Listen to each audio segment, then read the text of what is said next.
नमस्कार, India news देख रहे हैं आप और मैं हूं आपके साथ सचिन दुबे। देवभूमि लाइव की शुरुआत करते हैं बड़ी खबर के साथ।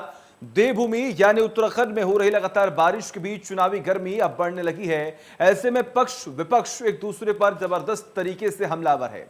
कहने का यह मतलब है कि कोई भी नेता किसी पर भी तंज कसने का एक भी मौका नहीं छोड़ रहा।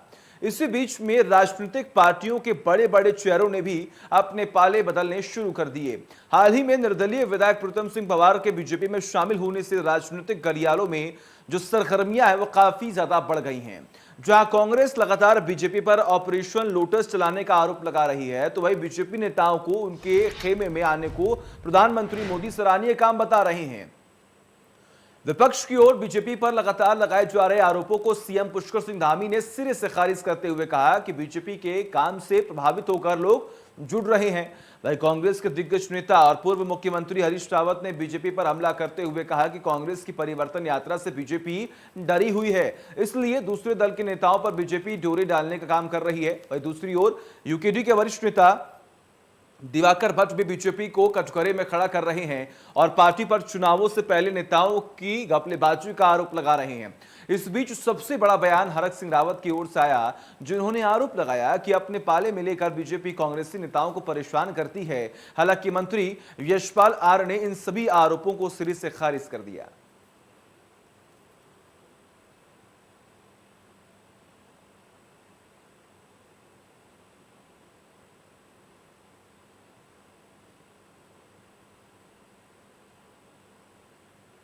नहीं, वो सेंधमारी का क्या प्रश्न है, वो हमारी पार्टी में नहीं थे। और कभी वो इंद्रमणि बडोनी जी की भावनाओं पर चलने की बात करते थे। मैं समझता हूँ कि इंद्रमणि बडोनी जी की भावनाएं, उनके विचार हमारी पार्टी कांग्रेस से बहुत नज़दीक थे। लेकिन अब प्रीतम कुमार जी ने निर्णय किया है तो ये उनकी इच्छा है, मैं उस पर कुछ नहीं कहना चाहता। लेकिन कहीं ना कहीं इंद्रमणि बडोनी जी के विचारों से और उनकी जो थीम थी, उनके जो रास्ते थे, उन रास्तों से हमारे भाई ने कहीं ना कहीं कॉम्प्रोमाइज़ किया है।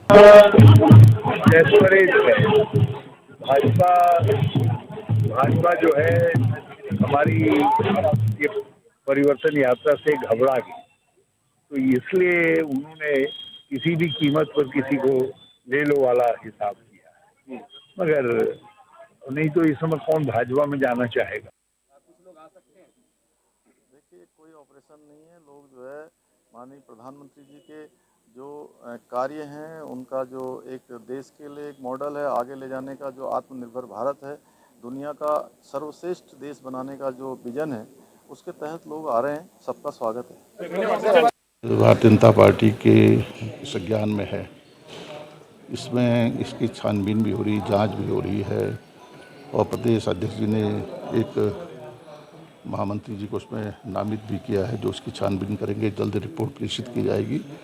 लेकिन ये परिवार है, परिवार में मिलजुल कर काम करने की ज़रूरत है। हमारे पास एक मंच है, प्लेटफॉर्म है, वहीं पर अपनी बात को रखना है। और कहीं पर इस तरह के प्रकरण आते हैं तो निश्चित रूप से चिंतनीय कि बीजेपी में जाने की बात आप कर रहे हैं। अब अगर वो बिल्कुल हताशा और निराशा की स्थिति में आ गए तो मैं कुछ नहीं कहना चाह रहा हूँ। लेकिन जिस मकसद के लिए वो लड़े थे, अगर उस पर वो थोड़ा सा गंभीरता से विचार करेंगे तो कम से कम भाजपा जिसने मजाक उड़ा दिया उन तमाम मुद्दों का जिसको लेकर के आंदोलन हुआ था, उसका जिस तरह से मजाक उन्होंने उड़ाया, अगर वो उसका और मजाक उड़ाना चाहते तो जाएं। लेकिन उनका मकसद क्या है? पहले प्रीतम भाई, आप पर हमें भरोसा था, आप आंदोलनकारी हैं, आपको कोई डिसीजन लेना है तो जनता।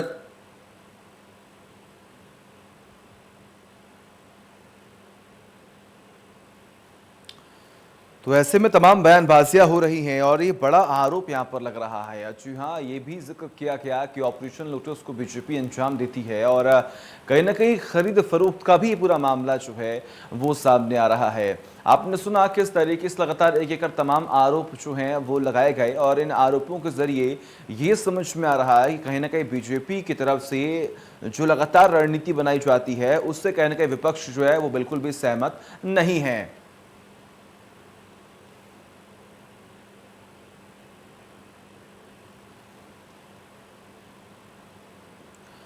तो तमाम बड़े सवाल खड़े किए जा रहे हैं कि आखिर ये खरीद फरोख्त का मामला आखिर कब तक चलता रहेगा, क्योंकि प्रदेश में अगर सियासत ऐसे ही होगी तो आखिर जनता को भी खामियाजा भुगतना पड़ेगा। सीधे रुख करते हैं डिबेट पर, डिबेट को ओपन करते हैं। हमारे साथ इस वक्त डॉक्टर आरपी रतूड़ी जुड़े हुए जो कि कांग्रेस का पक्ष रखेंगे, आपका बहुत बहुत स्वागत है। वही विनय गोयल जी जुड़े हुए हैं जो कि बीजेपी का पक्ष रखेंगे, आपका भी बहुत बहुत स्वागत है विनय जी। और वही तीसरी गेस्ट की अगर हम बात करें तो हमारे सहयोगी हैं प्रवीण कुमार जो कि ब्यूरो चीफ हैं, उत्तराखंड से लगातार बने हुए हमारे साथ, वो भी उनसे भी जानेंगे कि आखिर ये जो सियासी गर्मी लगातार चल रही है आखिर इसकी वजह क्या है और आखिर इसका अंत जो है वो कब तक होगा।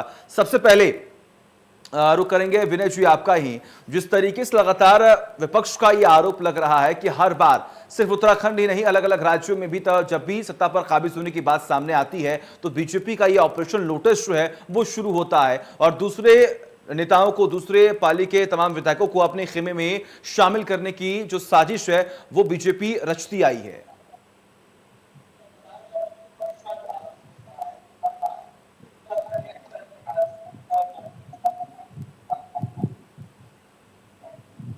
विनय जी, क्या आपको मेरी आवाज मिल रही है?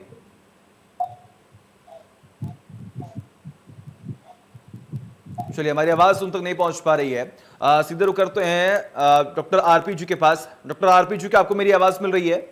जी जी जी जी आरपी जी, चलिए ठीक है। विनय जी, जो सवाल पूछा मैंने आपको, क्या वो सवाल आपने सुन पाया?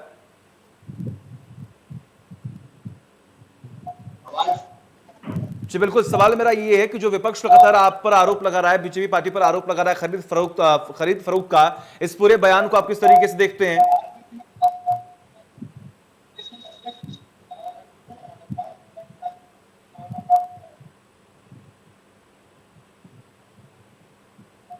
विनय जी, मैं चाहूंगा कि आप अगर आसपास आपकी टीवी है तो आप टीवी की वॉल्यूम जो है वो कम कर सकते हैं या फिर उसे म्यूट कर सकते हैं, तब आप मेरी आवाज बेहतर सुन पाएंगे और समझ भी पाएंगे। हेलो जी जी, आपकी आवाज आ रही है, बोलिए। हाँ, नमस्कार, आवाज आ रही है मेरी? जी बिल्कुल आ रही है। हाँ, आप सवाल दोहराएंगे?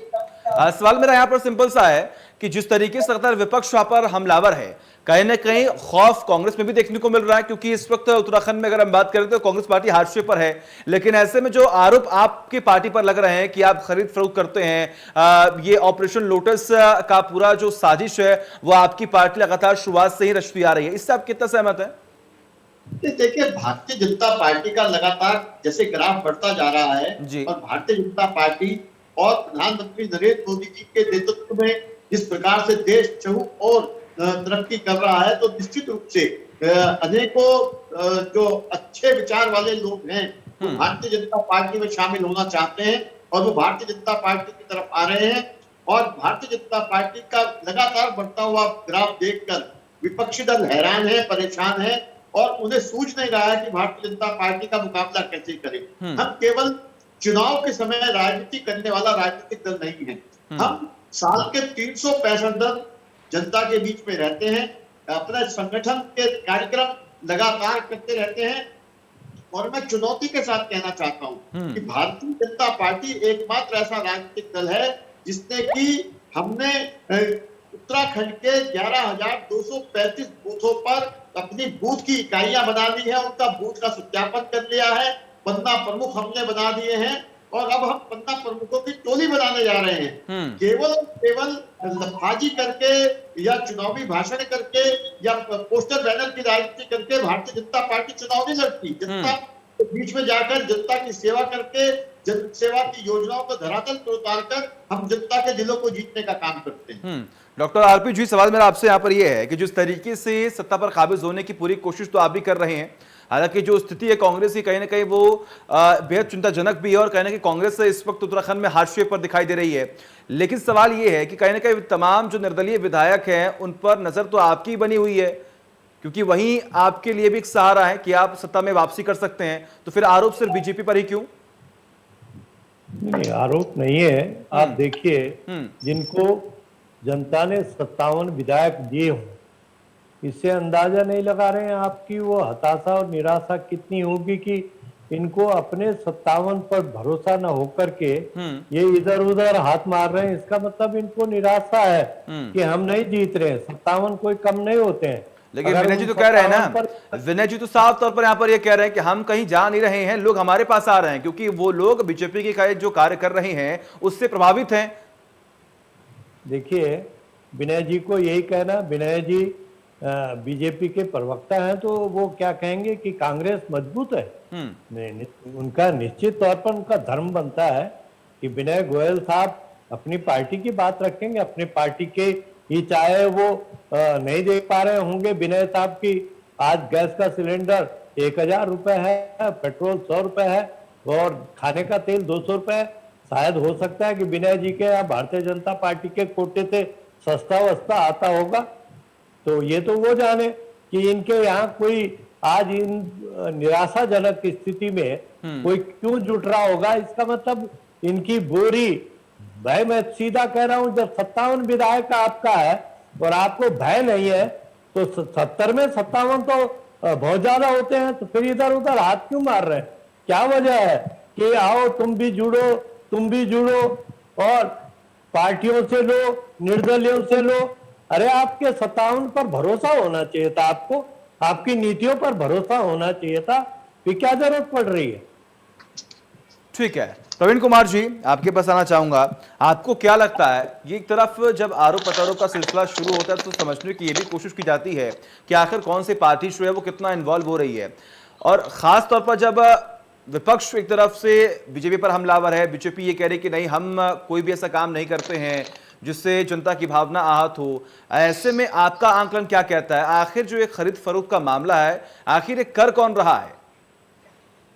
देखिए, चुनावी मौसम है, हालांकि मानसून का मौसम है और बारिश होती है, कब बारिश हो जाए और कब बारिश ना हो ये पता नहीं चलता है। और वो यही हालत राजनीतिक पार्टियों में भी है। चुनाव जब आता है तो किसी को होता है कि आज जो नेता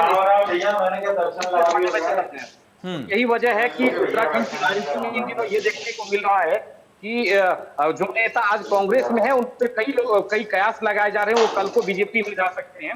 और निर्दलीय, कल आपने देखा कि जिस तरह से प्रीतम पवार बीजेपी में गए हैं, उसके बाद कयासों का दौर और शुरू हुआ है कि ऑपरेशन लोटस के तहत कुछ और बीजेपी कांग्रेस के विधायक उनके संपर्क में हैं, वो कभी भी पाला बदल सकते हैं। तो राजनीति है, राजनीति में पाला बदलने का दौर चलता है, कोई नया नहीं है। और दोनों ही पार्टी, तमाम पार्टी ये चाहती है कि हमारे पास ज्यादा से ज्यादा नेता है, क्योंकि नेता जो होते हैं उनके पास अपना जो कुछ न कुछ जनाधार होता है, और वो जब किसी पार्टी में जाता है तो वो पार्टी निश्चित तौर पर वो मजबूत होती है। तो कोशिश तमाम पार्टी की होती है, लेकिन जिनके पाले में आ जाता है वो खुश होते हैं, दूसरे आरोप लगाते हैं। तो यही राजनीति में चलती रहती है सारी चीजें। बिल्कुल। डॉक्टर आरपी जी, सवाल मेरा आपसे यहाँ पर ये है कि आपने तुरंत ही सरकार पर यह आरोप लगा दिया कि कहीं ना कहीं तमाम विधायकों पर नजर जो है वो बनाए हुए बीजेपी, उन्हें खरीदने की कोशिश की जा रही है, उन्हें लुभाने की कोशिश की जा रही है। लेकिन अगर बीजेपी रणनीति बना रही है सत्ता पर काबिज होने के लिए, लेकिन वही दूसरी कांग्रेस की बात कर ले तो कहीं ना कहीं कांग्रेस में ही लगातार दो गुट जो है वो बढ़ते हुए दिखाई देते हैं। कभी ये सवाल खड़े किए जाते हैं कि नेतृत्व की एक बहुत बड़ी कमी जो है वो देखी जा रही है। नहीं, कांग्रेस में आपको दो गुट कहां से दिख रहे हैं? कांग्रेस का, अगर हमारे यहाँ लोकतंत्र व्यवस्था है, लोकतंत्र में अपनी बात कहने का अधिकार भी नहीं है। ये भाजपा का हिटलर साइज नहीं है कि मैंने जो कह दिया वही फाइनल है। हमारे यहाँ हमने इस देश को आज़ाद करने में लोकतांत्रिक परंपराओं का ध्यान रखा है और देश को आज़ाद करने में अपना समय लगाया। तो आज भी अगर अपनी बात की करने की आज़ादी भी नहीं देंगे और भारतीय जनता पार्टी की तरह जो भी अगर इनके विरुद्ध कहेगा वो देशद्रोही होगा, तो ये काम तो नहीं चलेगा। ये तो कांग्रेस नहीं करती है। और कांग्रेस अपने सिद्धांतों पर चुनाव लड़ती, नीतियों पर और नियत पर भरोसा करती है, खरीद फरोख्त पर नहीं करती कि मध्य प्रदेश में कांग्रेस की सरकार बन गई और बेचैनी बीजेपी को हुई कि उनको खरीद फरोख्त करो। कर्नाटक में कांग्रेस की सरकार अगर मिली जुली बन गए तो बीजेपी के पेट में दर्द हो गया कि विधायकों को खरीदो। गोवा में इनकी सरकार नहीं बन रही थी, मणिपुर में नहीं, तो ये तो खरीद फरोख्त व्यापार पार्टी है, व्यापारी पार्टी है। इनका पास अडानी अंबानी जैसे अपार धनाढ्य लोग हैं, खरीद लो, खरीद फरोख्त करके लोकतंत्र की हत्या कर दो। ये तो कांग्रेस नहीं करेगी।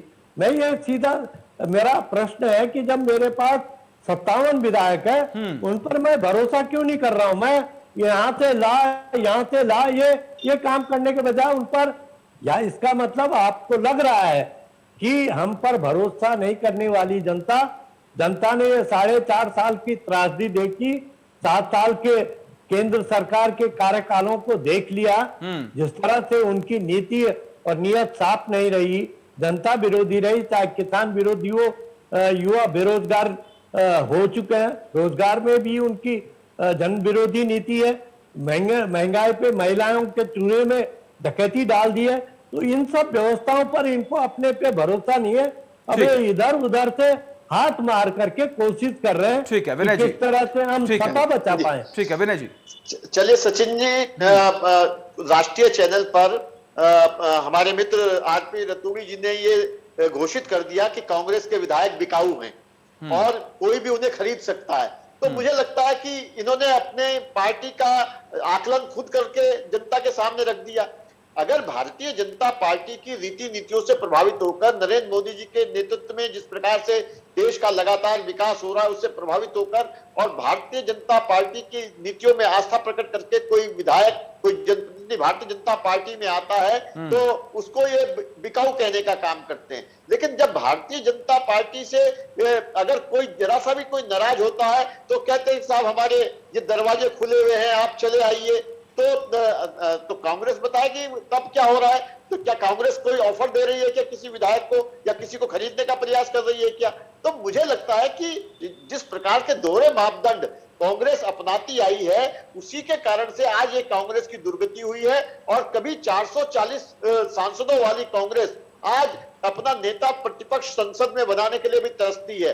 और हम जो भारतीय जनता पार्टी के लोग अभी तक 57 थे हमारे, और हम गर्व से कहते हैं कि हमने इस बार 60 पार का नारा दिया है और चुनाव से पहले ही 58 पर हम पहुंच गए हैं। तो इसलिए 60 पार के नारे को हम पूरा करने की ओर तेजी से आगे कदम बढ़ा रहे हैं। ठीक है प्रवीण जी, देश की सबसे पुरानी पार्टी और इस वर्तमान में देश में सबसे बड़ी पार्टी के बीच में जो टक्कर है ये कहीं ना कहीं एक जबरदस्त मोड़ पर देखने को मिल रही है। ऐसे में आपको क्या लगता है तैयारी की किसको जरूरत है? देखिए, सबसे बड़ी बात यह है कि बीजेपी के अंदर जिस तरह से इस वक्त ऑपरेशन लोटस चल रहा है, निश्चित तौर पर कांग्रेस के कुछ विधायक संपर्क में हैं। ये तमाम हम लोगों को भी ये सूचना है और आने वाले दिनों में उथल पुथल देखने को मिल सकता है। लेकिन बीजेपी के सामने एक बड़ी चुनौती ये भी है कि अगर आप किसी सीट से नए विधायक, दूसरी पार्टी से विधायक को लाकर खड़ा करते हैं तो आपके जो कार्यकर्ता है, आपके जो पुराने कैंडिडेट हैं, उनको आप कैसे मैनेज करेंगे? क्योंकि वो 5 साल तक आपके लिए चुनाव के लिए तैयारी करते रहे, अंतिम समय में आप पैराशूट वहां पे उम्मीदवार उतार कर रख देते हैं। तो ये एक बड़ी चुनौती है बीजेपी के लिए। कांग्रेस की चुनौती ये है कि कांग्रेस अपने घर को बचाए। कांग्रेस तमाम तरह के दावे कर रही है, कांग्रेस का कहना है कि हमारी सरकार आ रही है, लेकिन अगर उनके विधायक टूट के जा रहे हैं तो इसका जनता में मैसेज ये जाएगा कि कांग्रेस सत्ता में नहीं आ रही है। तो कांग्रेस को कहीं ना कहीं अपने घर बचाने की जरूरत है और ये जनता के बीच मैसेज देने की जरूरत है कि अगली बार सरकार उनकी आ रही है, इसलिए उनके घर छोड़कर कोई नहीं जा रहा है। ठीक है प्रवीण जी। डॉक्टर आरपी जी, आपने सुना कहीं ना कहीं अगर कांग्रेस का घर टूटता हुआ दिखाई दे रहा है तो आखिर उसे आप कैसे बचाएंगे? क्योंकि देखिए जनता के बीच में भी कहीं ना कहीं कांग्रेस की इमेज खराब होती हुई दिखाई दे रही है। नहीं, किसने कहा ये जनता के बीच खराब भारतीय जनता पार्टी की हो रही, जिसने इस तरह का वातावरण बना रखा है कि कोई आदमी ऐसा बताए संतुष्ट है कौन टूट के जा रहा है? झगड़े हो रहे हैं भाजपा में, औकात दिखाने की बात कर रहे हैं भारतीय जनता पार्टी का विधायक, भारतीय जनता पार्टी के नेता को रुड़की में जो हाल हुआ। सवाल यह है इनके भारतीय जनता पार्टी के घर में ही ये केवल बनावटी एकता है, बनावटी अनुशासन है, आज बौखलाहट है और निराशावाद। मैं ये बौखलाहट इसलिए कह रहा हूं कि ये निराशा है ये कार्यकर्ता में, क्योंकि इन 4.5 सालों में विधायक के माध्यम से कार्यकर्ता कोई काम नहीं कर पाए, कोई विकास नहीं कर पाए। आपने देखा होगा चुफाल साहब भी नाराज थे, तो रेखा आर्य भी नाराज थी, तो आपके ठुकराल साहब नाराज थे, आपके चैंपियन साहब नाराज थे, संजय गुप्ता नाराज थे, कर्णवाल साहब नाराज थे। आप बत्रा रुड़की में जो हाल हुआ, काऊ का जो आपने वातावरण देखा, तो वातावरण इनका खराब है। और मेरे मित्र प्रवीण जी कह रहे कांग्रेस, विनय जी से ठीक है विनय जी कम शब्दों में रिएक्शन दीजिएगा जल्दी से। ठीक है विनय जी जल्दी से। निश्चित रूप से हमने जो नारा दिया है अब की बार 60 पार, हम इस बार 60 पार करेंगे और भारतीय जनता पार्टी एक नया इतिहास लिखेगी, जो मिथक है उस मिथक को तोड़ेगी। ठीक। जिस प्रकार से हमने लोकसभा चुनाव में मिथक तोड़ा है कि लगातार दूसरी बार हम 5 के 5 सांसद उत्तराखंड से जीत के आए हैं, इसी प्रकार से दोबारा। ठीक है, बिल्कुल। आप सभी का बहुत बहुत शुक्रिया। आप सभी का बहुत बहुत शुक्रिया अपना कीमती वक्त देने के लिए। डॉक्टर आरपी जी आपका बहुत बहुत शुक्रिया, विनय गोयल जी आपका बहुत बहुत शुक्रिया, प्रवीण जी आपका भी बहुत बहुत शुक्रिया जुड़ने के लिए और हमारे साथ बात करने के लिए। तो इतिहास कौन रचेगा ये तो आने वाला वक्त बताएगा, लेकिन ऐसे में लगातार खरीद फरोख्त का मामला जो है वो सामने आ रहा है और कहीं ना कहीं कांग्रेस भी घबराई हुई है कि आखिर अपनी सत्ता पर काबिज कैसे हो। तो वही दूसरी ओर बीजेपी भी लगातार तमाम अपनी रणनीति में बदलाव कर रही है कि आखिर अपनी सरकार को कैसे रिपीट किया जाए। एक ब्रेक।